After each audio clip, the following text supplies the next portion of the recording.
All right, let's get right into it. Today, we are talking about a really huge shift in how we defend our digital lives. We're moving on from just building bigger walls and hoping for the best to actually going on the offensive, hunting and outsmarting attackers before they can ever land a punch. Yeah, just think about that for a second. For so long, cybersecurity has been this constant, reactive game of cat and mouse. But what if we could just flip the entire script? This idea is really at the core of what's happening right now in security, a move from just reacting to damage to actively preventing it from ever happening at all.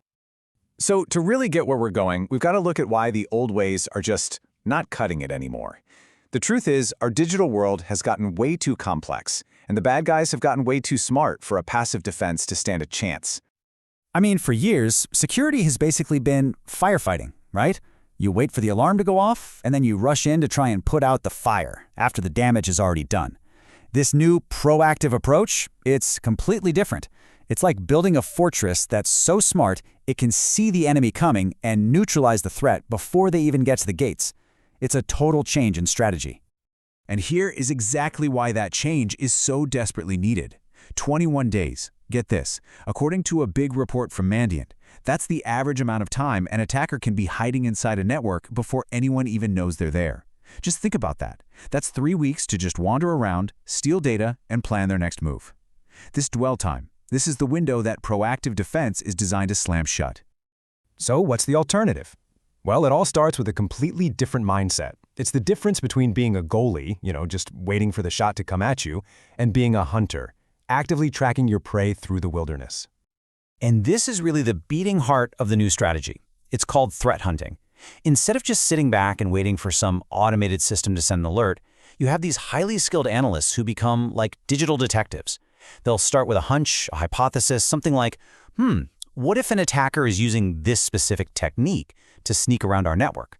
And then they just dive deep into the data, actively hunting for any sign of an adversary. Okay, now this is where things get really, really clever.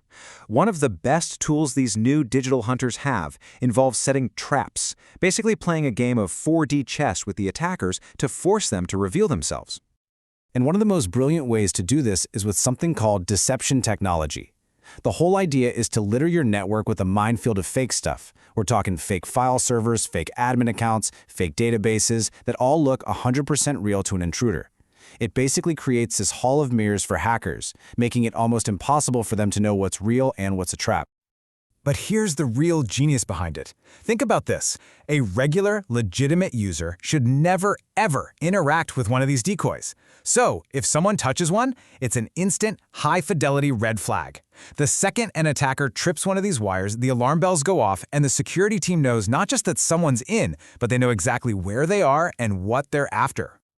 Now, hunting and deceiving attackers is brilliant, for sure.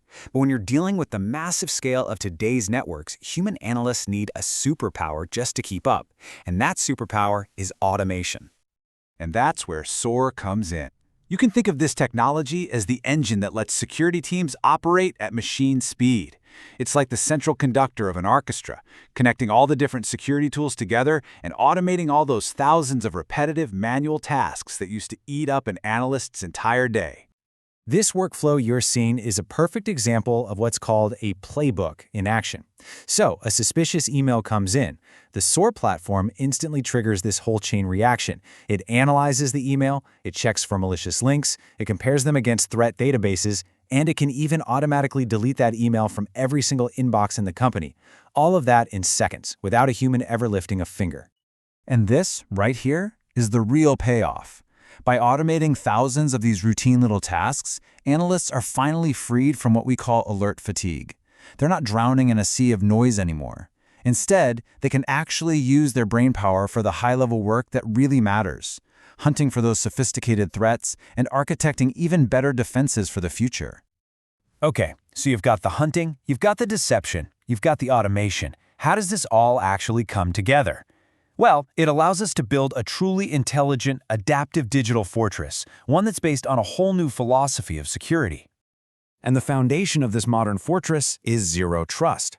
The old idea of a trusted internal network versus an untrusted outside world, That's gone. In a zero-trust world, it doesn't matter if you're in the office or logging in from a coffee shop. Every single request to access anything is scrutinized and verified. Every single time. The old castle and moat approach is officially obsolete. And Carta takes this idea even further. Instead of a simple yes or no decision on access, it uses AI to continuously look at the context. Is this user acting a little weird? Are they trying to access something from a strange location at 3 a.m.? With Carta, trust isn't a one-time thing. It's a living, breathing score that changes in real time to adapt to risk on the fly. So as you can see, the game has totally changed. Defense isn't about sitting back anymore. It's an active, intelligent, automated hunt. But that leaves us with a really critical question for the future. We know attackers are going to start using AI to get smarter and faster too. We're basically entering a new kind of arms race. So the question isn't if our defenses can be proactive anymore, it's can they evolve fast enough to always stay one step ahead?